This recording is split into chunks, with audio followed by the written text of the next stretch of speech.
بسم اللہ الرحمن الرحیم الرحمن علم القرآن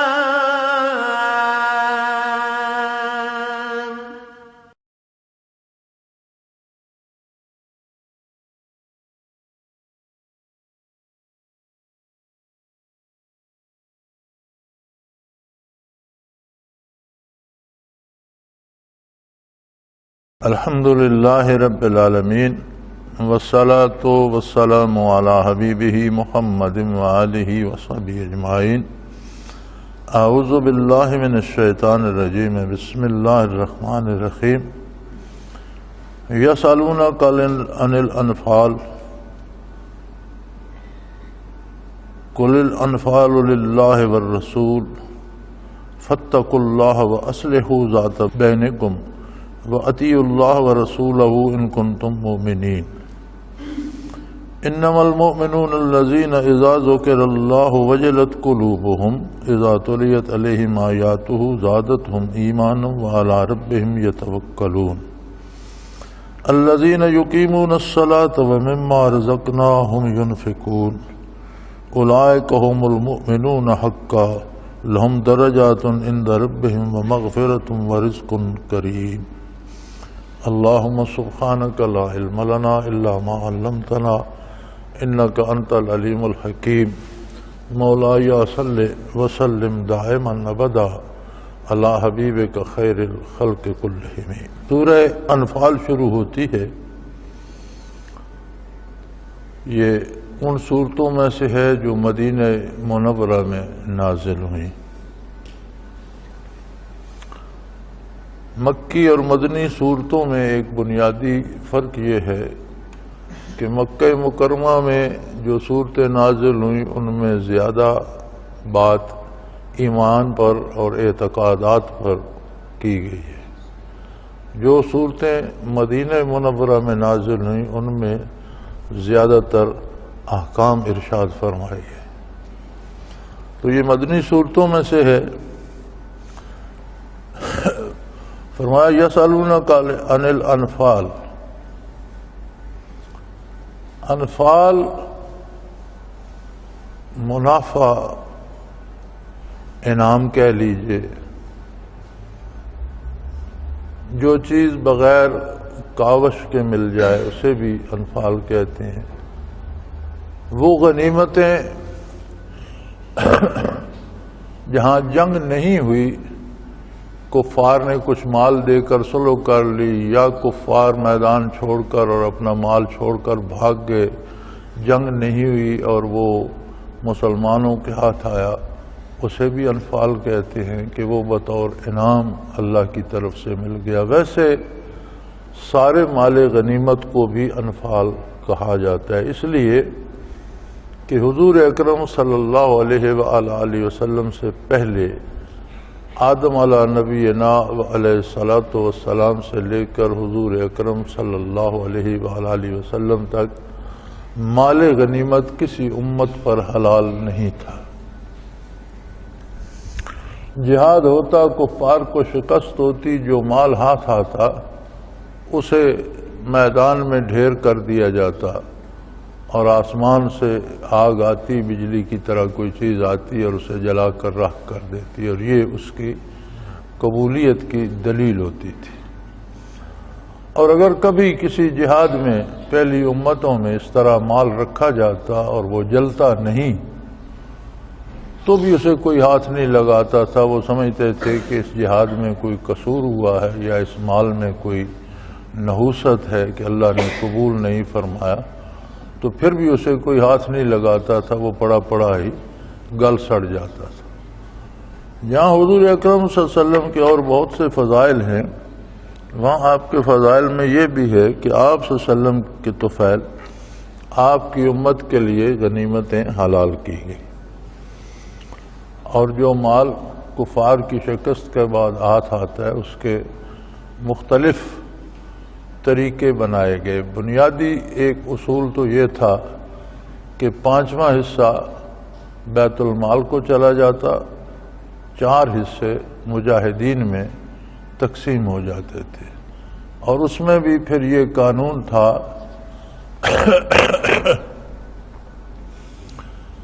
کہ پیادہ جو لڑ رہا ہے پیدل اس کو ایک حصہ ملتا، جو گھوڑے پر ہے یا سواری پر ہے تو اس کا اور اس کی سواری کا 2 حصے اسے عطا کیے جاتے۔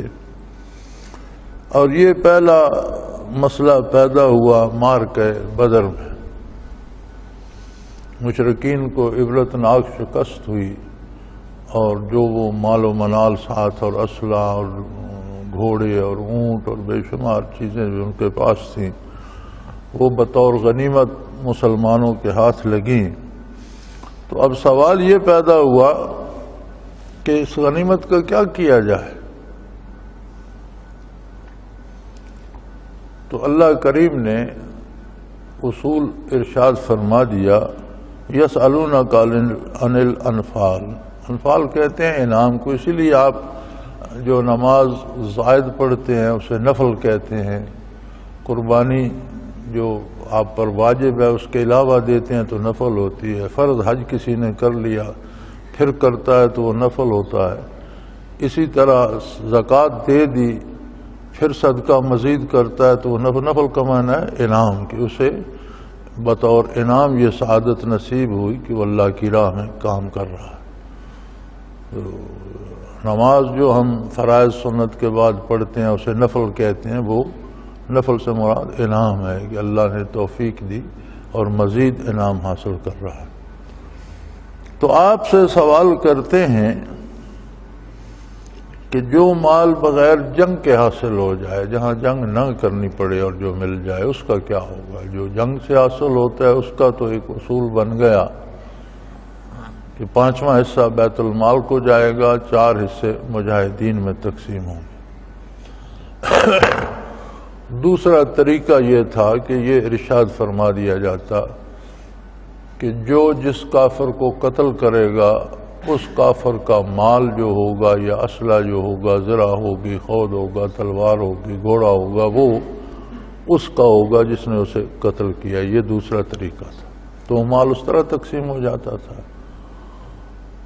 تیسرا طریقہ ایک یہ بھی تھا کہ جو 4 حصے مال مجاہدین میں تقسیم ہونا ہے اس میں کچھ لوگ ایسے ہوتے تھے جو مجاہدین کی خدمت پہ مامور ہوتے تھے، جو عملاً جنگ میں حصہ نہیں لیتے تھے، جیسے ایک عملہ زخمیوں کی مرہم پٹی کرنے پہ یا پانی پلانے پہ یا مجاہدین کا کھانا بنانے پہ یا گھروں میں ان کی گھروں کی نگرانی کرنے کے لیے کسی کی ڈیوٹی لگ جاتی تھی کہ تم محاذ پر آنے کے بجائے مجاہدین کے گھروں کی دیکھ بھال کرو گے یا ان کے بچوں کو سودا سرلا کر دو گے، تو وہ سارے اس جہاد میں شامل تصور کیے جاتے تھے اور ان کا حصہ بھی اس میں سے الگ کیا جاتا تھا، انہیں بھی دیا جاتا تھا۔ لیکن جو مال فے یعنی بغیر جنگ کے جو مال حاصل ہو جائے اس میں اور کسی کا کوئی حق نہیں ہوتا تھا۔ فرمایا قل الانفال للہ والرسول، یہ مال فے یا انفال جو ہے جو انعام کے طور پر ملا بغیر جنگ کے حاصل ہوا، اس میں کسی کا کوئی حق نہیں، یہ محض اللہ کا اپنا ہے اور اللہ عطا فرماتا ہے اپنے رسول صلی اللہ علیہ وآلہ وسلم کو۔ اب رسول اللہ صلی اللہ علیہ وسلم اسے کہاں خرچ کریں گے وہ بھی ارشاد فرما دیا۔ آگے دوسری جگہ ارشاد فرما دیا کہ وَلِذِي الْقُرْبَى وَالْيَتَامَى وَالْمَسَاكِينَ، تو اس طرح کے 5-6 اس کے جو مصرف تھے وہ بھی ارشاد فرما دیے گئے۔ فرمایا لیکن اصل بات جہاد سے غنیمت یا مال جمع کرنا نہیں ہے،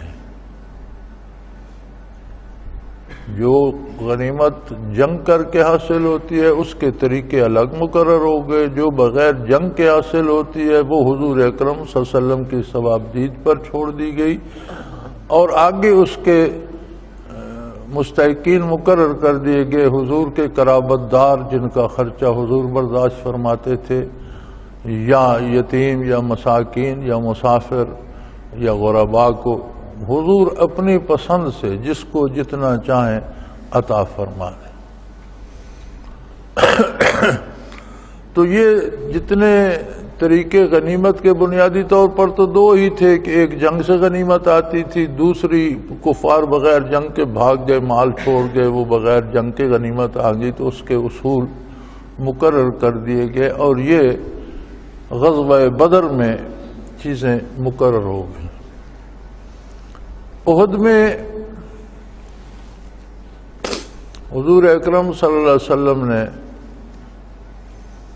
50 جان بازوں کا ایک دستہ ایک درے پہ مقرر فرمایا تھا جو اسلامی لشکر کی پشت پر تھا۔ جب کفار کو شکست ہوئی اور وہ بھاگنے لگے اور مسلمان تعاقب کر رہے تھے اور ان کی غنیمتیں، ان کے خیمے، ان کا مال، ان کی چیزیں، دولت رہ گئی، تو ان جان بازوں نے جو درے پر مقرر تھے انہوں نے کہا کہ اب تو جنگ ختم ہو گئی، کفار کو شکست ہو گئی، وہ بھاگ رہے ہیں، تو ہم بھی ان کو مارنے میں، ان کو بھگانے میں حصہ لیں۔ جو وہاں امیر لشکر تھے انہوں نے فرمایا نہیں، ہمیں حکم ہے یہاں رہنے کا، ہم یہیں رہیں گے۔ تو ان کے ساتھ کل 6 آدمی اور 7 آدمی وہاں رہ گئے، باقی سارے لوگ نیچے اتر آئے، جسے حضرت خالد بن ولید رضی اللہ عنہ اس وقت احد میں کفار کی طرف سے لشکر کے ایک سردار کی حیثیت سے تھے، اوورال جو انچارج تھے وہ تو ابو سفیان تھے، لیکن یہ بھی جرنیل قسم کے اور سالار قسم کے تھے۔ انہوں نے دیکھا تو انہوں نے اندازہ لایا کہ درہ خالی ہو گیا، 7 بندے رہ گئے، ہم گھوڑ سوار لے کر پیچھے سے چڑھ کر درے سے حملہ کر سکتے ہیں۔ چنانچہ انہوں نے ایسا ہی کیا، وہ 7 وہاں شہید ہو گئے اور مسلمانوں پر پشت سے حملہ ہو گیا، جس میں بہت سے صحابہ کبار شہید ہوئے، طوفان مچ گیا، کسی نے شور کر دیا، حضور صلی اللہ علیہ وسلم بھی شہید ہو گئے، بلکہ مفسرین لکھتے ہیں شیطان نے نعرہ لگایا تھا ان محمدا قد قتل صلی اللہ علیہ وسلم، کہ حضور شہید کر دیے گئے۔ تو بہت افراتفری مچی۔ تو بعض عہد حاضر کے علماء نے اس پہ لکھا ہے کہ وہ غنیمت کے لالچ میں بھاگ آئے۔ صحابہ کرام پر اس طرح سے طنز کرنا یہ درست نہیں ہے۔ غنیمت کا تو ایک اصول تھا، اس کے مطابق وہ وہیں رہتے تو انہیں اپنا حصہ مل جانا تھا۔ غنیمت لوٹنے کا تو مقصد ہی کوئی نہیں، زیادہ لوٹنے کی کیا ضرورت، کوئی غنیمت کا یہ تو نہیں تھا کہ کوئی زیادہ لوٹ لے وہ زیادہ لے جائے، تھوڑا لوٹ لے تھوڑا لے جائے۔ غنیمت تو ساری بارگاہ رسالت میں جمع ہونی تھی اور ہر اس بندے کو اس کا حصہ ملنا تھا جو وہاں شریک تھا یا میدان میں نہیں تھا، کہیں بھی جہاد کی ڈیوٹی دے رہا تھا، اس کا بھی حصہ تھا۔ تو یہ غلط الزام ہے۔ ہاں وہ شوق شہادت میں اور شوق جہاد میں ان سے یہ غلطی ہوگی، اور انہوں نے یہ سمجھا، اجتہادی غلطی تھی، انہوں نے یہ سمجھا کہ اب جنگ ختم ہو گیا، اب ہماری ڈیوٹی کی کیا ضرورت ہے، مشرکین بھاگ رہے ہیں، تو تھوڑی دیر اگر وہ رک کے آتے۔ اس کے باوجود پھر بھی مسلمانوں نے کئی میل تک مشرکین مکہ کا تعاقب کیا اور انہیں بھجایا۔ اسی شور شرابے میں حضور اکرم کا رخ انور زخمی ہوا، خود مبارک کی کڑیاں چہرے انور میں دھس گئیں، دندان مبارک میں سے دانت مبارک شہید ہوا، خون مبارک گرا، زخمی ہوئے، اور ابھی تک جو غار موجود ہے مقام احد پر، اس میں حضور کو لے جایا گیا، مرہم پٹی کی گئی۔ تو یہ کہنا ہے کہ غنیمت کے لالچ میں اتر آئے تھے، یہ سراسر زیادتی ہے، اللہ معاف فرمائے۔ صحابہ کے حق میں زبان کو بہت محتاط رکھنا چاہیے کہ یہ قرآن کے مثالی مسلمان اور حضور صلی اللہ علیہ وسلم کے صحبت یافتہ ہیں۔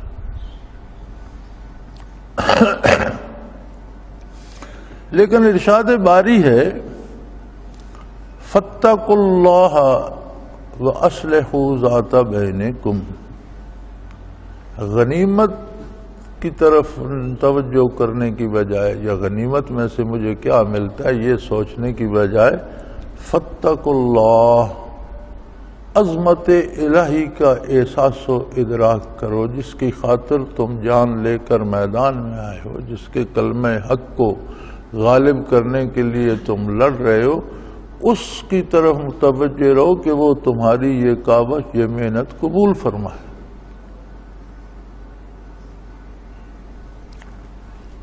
بعض اوقات صورتاً ایک چیز بھلی ہوتی ہے، نیک عمل ہوتا ہے، لیکن اگر بندے کی نیت درست نہ ہو تو وہ نیکی جو صورتاً ہوتی ہے حقیقتاً نیکی نہیں رہتی۔ غالباً جیسا مجھے یاد ہے، اگر میں بھول نہیں گیا تو غزوہ احد کی ایک بات ہے، ایک نو مسلم بڑی بے جگری سے لڑ رہا تھا اور صحابہ کرام نے حضور کی توجہ اس طرف مبذول کرائی کہ دیکھیں یہ شخص کتنی بے جگری سے لڑ رہا ہے۔ تو حضور اکرم صلی اللہ علیہ وسلم نے فرمایا یہ جہنمی ہے۔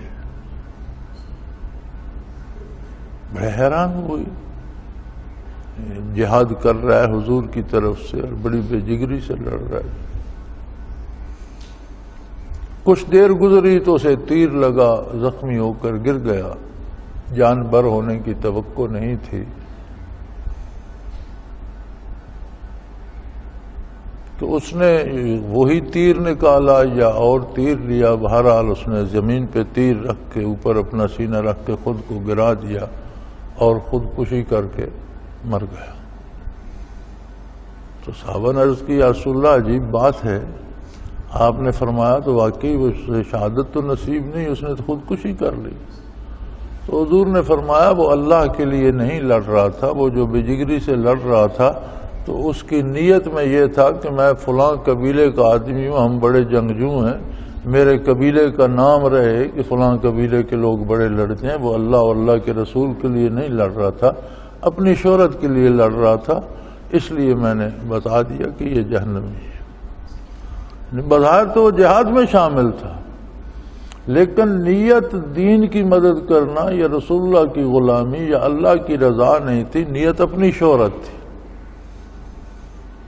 اس طرح سے بعض لوگ بڑی عبادتیں، بڑی چلہ کشی، بڑی محنت کرتے ہیں، لیکن اغراض دنیاوی ہوتی ہیں، لوگ مجھے پارسا سمجھیں، لوگ میرے لیے پیسے لائیں، لوگ میری خدمت کریں، شہرت ہو جائے۔ تو جہاں خلوص نہیں ہوتا وہاں غضب الہی ہوتا ہے۔ تو فرمایا غنائم کا قصہ تو ہو گیا، اللہ نے طے کر دیا، احکام نافذ ہو گئے، اللہ کا رسول نافذ فرمائے گا، بات ختم ہو گئی۔ فاتقوا اللہ، تم اس بات کا احساس رکھو کہ تمہارا جو عمل ہے وہ رضائے الہی کے لیے ہو۔ تقویٰ کہتے ہیں اس کیفیت کو جس میں بات کرتے وقت، کام کرتے وقت یہ احساس دل میں ہو کہ اللہ میرے اس کام سے راضی ہو۔ جب یہ احساس ہوگا تو وہ کام اللہ کے حکم کے مطابق ہوگا، نبی کریم صلی اللہ علیہ وسلم کے بتائے ہوئے طریقے اور سنت کے مطابق ہوگا۔ تو یہی تقویٰ ہے۔ تو فرمایا جہاد کرو یا عبادت کرو یا کاروبار کرو یا تجارت، زندگی کا کوئی کام بھی کرو، بنیادی طور پر فاتقوا اللہ، اللہ جل شانہ کی عظمت کا احساس دل میں رکھو۔ وَأَصْلِحُوا ذَاتَ بَيْنِكُمْ، اور تمہارے جو آپس کے معاملات ہیں ان کی اصلاح کرو، ان میں کھڑے رہو، ایک دوسرے کو دھوکہ نہ دو، ایک دوسرے کا مال لوٹنے کی کوشش نہ کرو، ایک دوسرے سے ناجائز فائدہ اٹھانے کی کوشش نہ کرو، ایک دوسرے سے ناجائز سفارشیں نہ کراؤ، ایک دوسرے کی آبرو کی طرف میلی نظر سے نہ دیکھو۔ اصلحوا ذات بینکم، آپس کے معاملات کی اصلاح کرو۔ جس کام کا اللہ نے فیصلہ کر دیا اور اس کا ذمہ دار اس نے اپنے حبیب صلی اللہ علیہ وسلم کو بنایا، اس کی فکر تمہیں کیوں ہے؟ غنیمت کا حصول اور اس کی تقسیم منصب رسالت ہے۔ حضور اکرم صلی اللہ علیہ وسلم نے سلیقہ بتا دیا کہ اس طرح تقسیم ہوگا۔ اب وہ آپ کی ذات والا صفات پر منحصر ہے۔ تو جو کام آپ کے کرنے کا نہیں، جو کام مجاہدین اور غازیان اسلام کے کرنے کا نہیں، آپ اس کی فکر نہ کرو، اس کی فکر کرو جو آپ کے کرنے کا کام۔ ہمارے ہاں اللہ ہمیں معاف فرمائے اب یہ طریقہ الٹ گیا ہے، اور ہمارا رویہ یہ ہے کہ ہر بندہ دوسرے پہ تنقید کرنے کو تیار ہے کہ وہ صحیح نہیں کر رہا، یہ سوچنے کو کوئی بھی تیار نہیں کہ جو میں کر رہا ہوں کیا یہ ٹھیک ہے یا غلط ہے۔ اصول یہ ہے کہ پہلے اپنی خبر لو کہ میرے معاملات کیسے ہیں، میرے لوگوں سے تعلقات کیسے ہیں، میری ذمہ داریاں کیا ہیں، کیا میں وہ ادا کر رہا ہوں یا نہیں کر رہا، میرے فرائض کیا ہیں۔ پہلے فرائض ادا کرو، پھر اپنے حقوق کا مطالبہ کرو۔ ہمارے ہاں رویہ یہ ہو گیا کہ اپنا فرض ادا کوئی نہیں کرتا، حق کے مطالبے کے لیے جلوس نکالے جاتے ہیں۔ تو ایک بندے کا جو فریضہ ہوتا ہے وہ دوسرے کا حق ہوتا ہے۔ اگر سب لوگ اپنے فرائض ادا کریں تو سب کو ان کے حقوق مل سکتے ہیں، پہنچ سکتے ہیں۔ سو فرمایا فاتقوا اللہ واصلحوا ذات بینکم، اللہ سے ڈرو، عظمت الہی کا احساس رکھو اور آپس کے معاملات کی اصلاح کرو، درست کر لو۔ وَأَطِيعُوا اللَّهَ وَرَسُولَهُ إِن كُنتُم مُّؤْمِنِينَ، اور اگر تم ایمان رکھتے ہو، جیسا کہ تمہارا دعویٰ ہے کہ ہم مومن ہیں، مسلمان ہیں، اگر تم واقعی ایمان رکھتے ہو تو پھر اللہ اور اللہ کے رسول کی اطاعت کے سوا تمہارے پاس کوئی راستہ۔ گویا جو اللہ اور اللہ کے حبیب صلی اللہ علیہ وسلم کی اطاعت سے نکل جاتا ہے اس کا ایمان مشکوک ہو جاتا ہے کہ اس میں ایمان ہے بھی کہ نہیں۔ ایمان لانا ایک دعویٰ ہے کہ میں مسلمان ہوں، میں مومن ہوں، میں ایمان لاتا ہوں۔ ہر دعوے کو گواہوں کی ضرورت ہوتی ہے۔ اعمال جو ہیں وہ گواہ ہیں۔ انسان جب عمل کرتا ہے تو اس کا کردار اس کے اس دعوے پہ گواہ ہے کہ یہ مومن ہے یا جھوٹ نہیں بولتا۔ کیوں نہیں بولتا؟ اللہ سے ڈرتا ہے، میں مومن ہوں۔ کسی کا مال ناجائز نہیں کھاتا۔ کیوں نہیں کھاتا؟ اس لیے کہ میں مومن ہوں اور اللہ کے حکم کی خلاف ورزی نہیں کر سکتا، کسی سے زیادتی نہیں کرتا۔ تو یہ جو اچھا کردار ہے یہ گواہ ہے اس کے مومن ہونے کا۔ فرائض وقت پر ادا کرتا ہے، نماز ادا کرتا ہے، روزہ رکھتا ہے، زکوٰۃ دیتا ہے، حج فرض ہو تو حج کا، فرائض دینی کا، دنیاوی امور میں سنت نبوی کا خیال رکھتا ہے، تو یہ اس کا کردار اس کے ایماندار ہونے پہ گواہ ہے۔ سو فرمایا اگر تم مومن ہو تو تمہارے پاس صرف ایک راستہ ہے، اللہ اور اللہ کے رسول کی اطاعت کا۔ دوسرا کوئی راستہ مومن کے لیے ہے ہی نہیں۔ کوئی زندگی گزارنے کا دوسرا طریقہ مومن کے پاس نہیں ہے، معاملات کرنے کا کوئی طریقہ مومن کے پاس نہیں ہے۔ ایک ہی طریقہ ہے کہ وہ اللہ و اللہ کے رسول کی اطاعت کرے۔ تو فرمایا ہر کوئی دعویٰ لیے پھرتا ہے ایمان کا، اور آج کا اس دور کا 15ویں صدی کا ایک مسلمان اٹھ کر ان صحابہ کبار پہ تنقید کرتا ہے جنہوں نے اسلام کی بنیاد رکھی۔ حضرت جی رحمت اللہ تعالی علیہ، اللہ آپ پر کروڑوں کروڑوں رحمت نازل فرمائے، اپنے مشاہدات بہت کم بیان فرمایا کرتے، بہت کم۔ آپ نے آپ کی پوری سوانح میں بھی بہت کم دیکھا ہوگا کہ کہیں حضرت نے اپنا مشاہدہ بیان فرمایا ہو۔ مزے کی بات ہے، ساتھیوں سے فرماتے تھے اچھا تم دیکھو، مراقبہ کر کے دیکھو فلاں کام کیسا ہے، فلاں بات ہے، خود نہیں۔ لیکن ایک مشاہدہ بیان فرمایا کرتے تھے، اس وقت ہم 4-5 ساتھی، پوری جماعت صرف 4-5 ساتھیوں پہ مشتمل تھی۔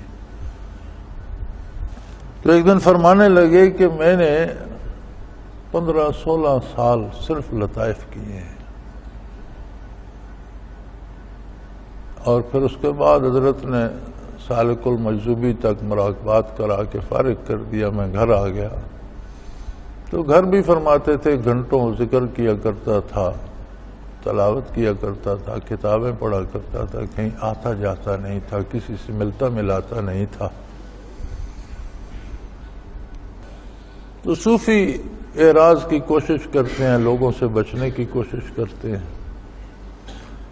فرماتے ہیں ایک دن میں نے دیکھا نبی کریم صلی اللہ علیہ وسلم جلوہ افروز ہیں، میں حاضر ہوں خدمت عالی میں، محفل مبارک لگی ہوئی ہے جس طرح بارگاہ رسالت میں ہوتی ہے۔ تو فرماتے ہیں حضور نے مجھے مخاطب نہیں فرمایا۔ یہ حضور کی عادت دار دنیا میں بھی تھی کہ کسی ایک فرد کو مخاطب فرما کر ارشاد نہیں فرماتے تھے، اگر اصلاح فرمانا مقصود ہوتی تو عمومی ارشاد فرماتے تھے کہ اس طرح کرنا چاہیے، اس طرح نہیں کرنا چاہیے۔ کہ حضور فرمانے لگے کہ یہ جو اسلام کی عمارت ہے اس میں پتھر نہیں لگے، اس میں میرے صحابہ کی ہڈیاں لگی، اور اس میں جو گارا لگا ہے وہ مٹی کا نہیں ہے، میرے صحابہ کا خون اور گوشت اس عمارت کا گارا بنا۔ اور آج لوگ ان کی شان میں گستاخی کرتے ہیں اور ان پر تنقید کرتے ہیں، اور ایسے بندے جنہیں اللہ نے علم دیا ہے اور اس کا دفاع کر سکتے ہیں وہ دفاع نہیں کرتے اور بیٹھے رہتے ہیں کہ مجھ پہ نحوست آئے گی،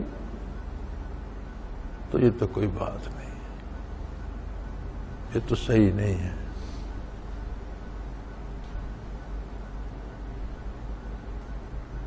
حضرت فرماتے ہیں کہ مجھے بات کھٹک گئی کہ یہ تو مجھے فرمایا جائے، میں دفاع کر سکتا ہوں، میں معترضین کو جواب دے سکتا ہوں، لیکن میں تو اپنی کیفیات بچانے کے لیے باہر نکلتا ہی نہیں۔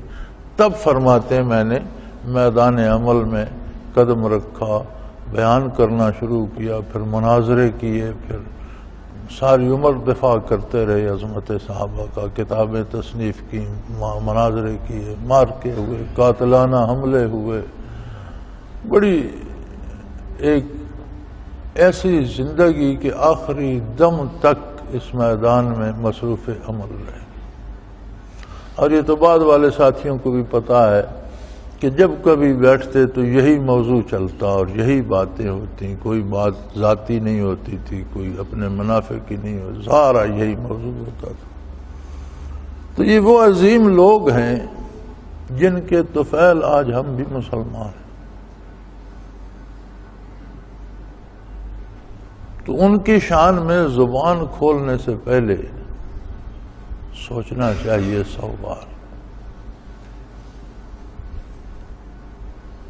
سو اگر تم مومن ہو تو تمہارے پاس ایک ہی راستہ ہے، اللہ کی اطاعت، اور اللہ کی اطاعت کیا ہے؟ محمد الرسول اللہ صلی اللہ علیہ وسلم کی اطاعت۔ اور مومن کون ہے؟ ہر کوئی ترا باندھے پھرتا ہے میں مومن ہوں۔ اللہ فرماتا ہے میرے مومن بندے وہ ہیں یقیناً، انما المومنون، یقیناً پکی بات یہ ہے مومن وہ ہیں الذین اذا ذکر اللہ وجلت قلوبہم، وہ لوگ جن کے پاس اللہ کا ذکر کیا جائے تو ان کے دل عظمت الہی کے سامنے بچھ جاتے۔ وجلت قلوبہم، اس کا لفظی معنی تو ہے کہ ان کے دل ڈر جاتے ہیں، لیکن یہ وہ ڈر نہیں ہے جو چور کا ڈر ہوتا ہے یا کسی موذی جانور کا ڈر ہوتا ہے یا ڈاکو کا ڈر ہوتا ہے یا دشمن کا، یہ ڈر مراد نہیں ہے۔ اس ڈر سے وہ کیفیت مراد ہے جو کسی بہت بڑی ہستی کے سامنے آپ اچانک آ جائیں،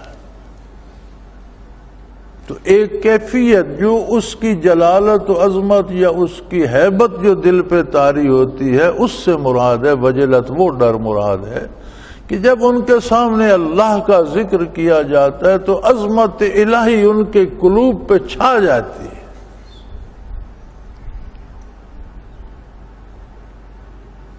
یار بات عجیب ہے، سنتے تو کان ہیں اور کان تو کافروں کو بھی سنتے تھے، حضور کے ارشادات بھی سنتے تھے، ان پر تو کچھ نہیں گزرتا تھا، اس لیے کہ ان کے دل مردہ تھے۔ مومن زندہ دل ہوتا ہے، مومن کے صرف کان نہیں سنتے، اس کا دل بھی سن رہا ہوتا ہے۔ ذکر الہی کی بات ہوتی ہے، اللہ کا ذکر آتا ہے، اللہ کی ذات اور صفات کی بیان ہوتی ہے کی بات ہوتی ہے، تو وجلت قلوبہم، تو ان کے دل عظمت و جلالت الہی سے بھر جاتے ہیں، سہم جاتے ہیں۔ وَإِذَا تُلِيَتْ عَلَيْهِمْ آيَاتُهُ زَادَتْهُمْ ایمانا، اور جب ان کے سامنے اللہ کی آیات پڑھی جاتی ہیں تو ان کا ایمان بڑھتا ہے، زیادہ ہوتا ہے۔ ایمان نام ہے ایک کیفیت کا جسے آپ اردو میں یقین کہہ سکتے ہیں، اعتبار کہہ سکتے ہیں۔ تو وہ جو یقین کی کیفیت ہے اس میں مزید ترقی ہوتی ہے۔ وَعَلَىٰ رَبِّهِمْ يَتَوَكَّلُونَ، اور سب کچھ وہی کرتے ہیں جو دوسرے لوگ کرتے ہیں، کھانا کھاتے ہیں، لباس پہنتے ہیں، مکان بناتے ہیں، بچے پالتے ہیں، ملازمت کرتے ہیں، تجارت کرتے ہیں، کاروبار کرتے ہیں، مزدوری کرتے ہیں، زراعت کرتے ہیں، صلح، جنگ، دوستی، دشمنی، سارے معاملات ہوتے ہیں، لیکن ہر کام کے جائز اسباب اختیار کرتے ہیں اور بھروسہ اللہ پر رکھتے ہیں۔ وَعَلَىٰ رَبِّهِمْ يَتَوَكَّلُونَ، اپنے پروردگار پر جس نے پیدا کیا، وجود دیا، حواس خمسہ دیے، بے شمار نعمتیں دیں، دل دیا، دماغ دیا، وہی سارے کام انجام دینے والا ہے جو ہمہ وقت رزق دے رہا ہے، زندگی کا ایک ایک لمحہ عطا فرما رہا ہے۔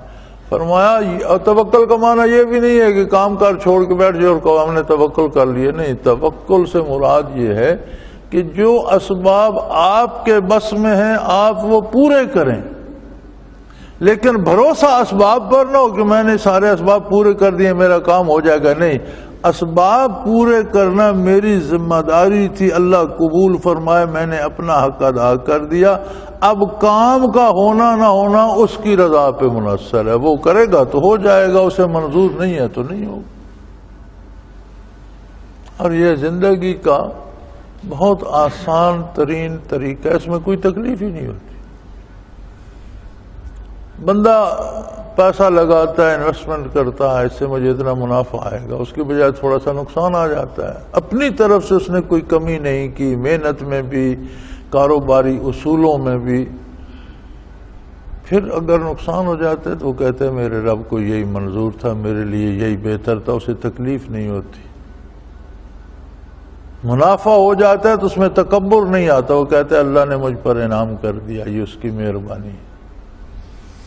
تو فرمایا مومن وہ ہے، یقیناً ایمان والے وہ لوگ ہیں جن کے سامنے اللہ کا ذکر کیا جائے تو ان کے دل سہم جاتے ہیں، اللہ کی عظمت الہی سے بھر جاتے ہیں، اور جب ان پر آیات مبارکہ پڑھی جائیں تو ان کے یقین و ایمان میں زیادتی ہوتی ہے اور زندگی کے سارے امور میں اللہ پہ بھروسہ رکھتے ہیں۔ جب بھروسہ اللہ پہ ہے تو ناجائز ذریعہ اختیار کرنے کی کوئی ضرورت پیش آتی ہے؟ کسی بھی کام میں اگر یہ ایمان نصیب ہو جائے کہ اللہ نے کرنا ہے تو ہونا ہے، اللہ نہیں کرے گا تو نہیں ہوگا، تو پھر آدمی جائز وسائل اختیار کرتا ہے۔ اللہ پہ بھروسہ نہ ہو تو پھر ناجائز ذرائع اختیار، جھوٹ بولتا ہے، رشوت دیتا ہے، سفارش کراتا ہے، یہ کام ضرور ہو جائے۔ لیکن اللہ پہ بھروسہ ہو تو جائز ذرائع استعمال کرتا ہے اور ناجائز کی طرف نہیں جاتا۔ توکل کا معنی یہ ہے کہ جائز اور حلال طریقے سے ہر کام زندگی کا کیا جائے اور نتائج کا بھروسہ اللہ پہ رکھا جائے۔ اگلا وصف مومنین کا کیا؟ الذین یقیمون الصلاۃ ومما رزقناہم ینفقون، وہ لوگ اللہ کی عبادت کو اور نماز کو قائم رکھتے ہیں۔ نماز ادا کرنا ایک بات ہے، نماز کو قائم کرنا دوسری بات ہے۔ قائم کرنے سے مراد یہ ہے کہ خود بھی ادا کرتے ہیں اس کے پورے لوازمات کے ساتھ، وقت کے ساتھ، لباس کی پاکیزگی طہارت کے ساتھ، خشوع و خضوع کے ساتھ، اور پھر دوسروں کو ارد گرد جو لوگ ہیں ان کو بھی تلقین کرتے ہیں، نماز کے قائم کرنے کا سبب بنتے ہیں۔ اور ہم نے جو نعمتیں انہیں دی ہیں انہیں نیکی پہ خرچ کرتے ہیں۔ مال دیا ہے تو اس سے اللہ کی راہ میں خرچ کرتے ہیں، زکوٰۃ تو فرض ہے، زکوٰۃ ادا کرتے ہیں، نفلی صدقہ بھی دیتے ہیں۔ قوت اور طاقت دی ہے تو وہ غریب ماری پہ صرف نہیں کرتے بلکہ اللہ کی راہ میں نیکی پہ صرف کرتے ہیں۔ اقتدار دیا ہے تو لوگوں پر ظلم نہیں کرتے، اسے انصاف کرتے ہیں اور اللہ کی راہ میں خرچ کرتے ہیں۔ علم دیا ہے تو اسے دبا کر نہیں بیٹھ رہتے، اللہ کے یعنی ہر چیز، مال، دولت، علم، طاقت، اقتدار جو بھی ہے اسے اللہ کی راہ میں نیکی پہ خرچ کرتے ہیں۔ اولئک هم المؤمنون حقا، یہ ہیں پکے سچے ایمان والے۔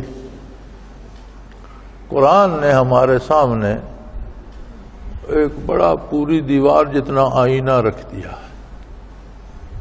یہ کیا ہے؟ یہ آیت مبارکہ ایک آئینہ ہے کہ اس میں دیکھ لو کہ تم مومن ہو یا نہیں ہو۔ اگر یہ صفات تم میں ہیں تو تم پکے اولئک هم المؤمنون حقا، حق سچ کے پکے صحیح مومن ہو۔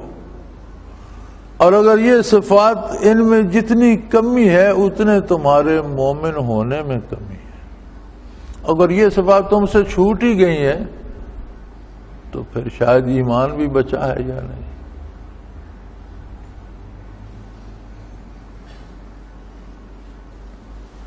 آسان سا طریقہ ہے اس کو سمجھنے کا۔ آج کل کے ہمارا جو شعبہ ہے صحت کا، میڈیکل کا، تو وہ ایک اب نئی تحقیقات آ گئی ہیں نا، یہ جی وائرل انفیکشن ہے تو یہ وائرس ہے اور اس سے بخار ہو گیا اور اس سے یہ تکلیف ہو گئی، وہ تو یہ وائرل انفیکشن ہے۔ اب بھائی اس کا علاج شروع ہو گیا۔ اب اگر وہ وائرس جسم میں رہتا ہے تو صحت ٹھیک نہیں ہو سکتی۔ آپ بے شک دوائیں کھاتے رہیں، کرتے رہیں، جب تک وہ وائرس ہے بیماری کا کوئی نہ کوئی اثر کہیں نہ کہیں نکلتا رہے گا، تو پہلے وہ وائرس ختم ہو تو بیماری ختم ہو جائے گی۔ یہی طریقے علاج ہے نا۔ فرمایا اسی طرح اگر ایمان اندر ہے تو اعضاء و جوارح سے ظاہر ہوتا رہے گا۔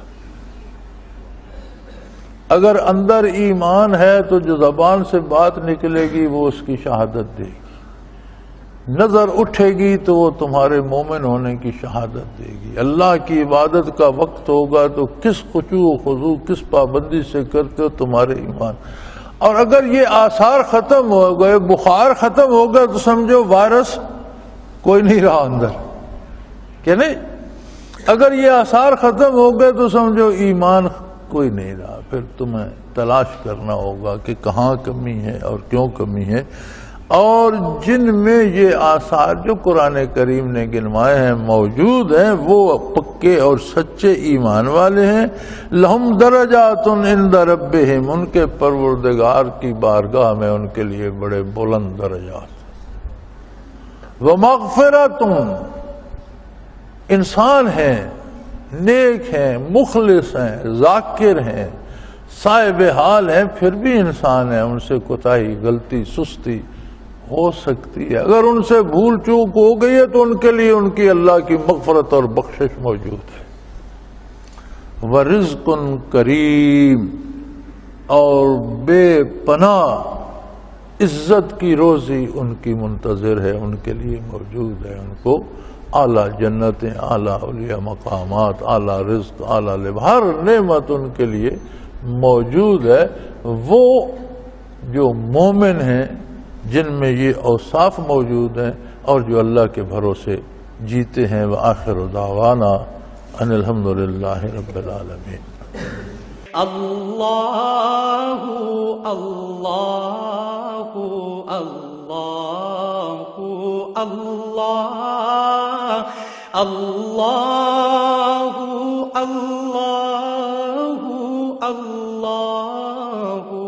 اللہ۔